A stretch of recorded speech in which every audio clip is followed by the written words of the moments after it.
Lelo usize ngilithwale lagcine selungiphoqa ukuthi ngize ngithwale ngezinto ebengafanele ngeze ngithwale ngazo.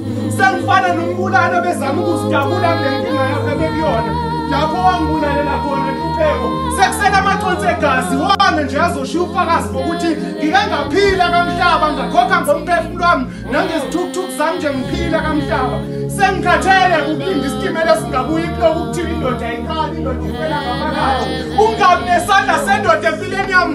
Lokho kwangenza ngaphuthwa ezinye zezifundiso zempilo kuloko kuthiwa indoda ayikhali indoda ifela ngaphakathi. Sengize ngaphelela nomoya ngilokhu ngicwila kulezi nyembezi ngazo ngicwila ngazo ngiguliza. Mhlawumbe isisombululo sokuthulisa lo muntu ongaphakathi kumini intamo.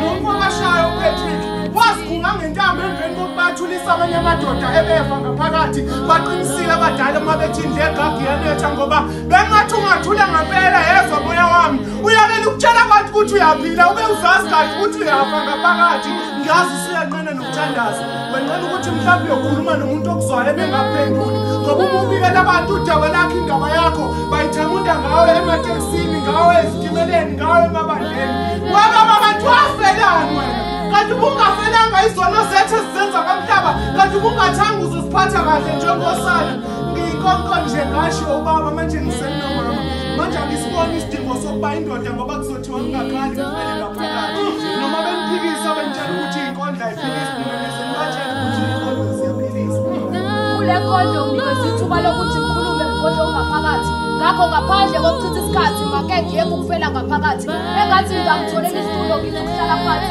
mangenzeka ngikhale nize ningangeshuleli ngoba nangale nkathi ngikula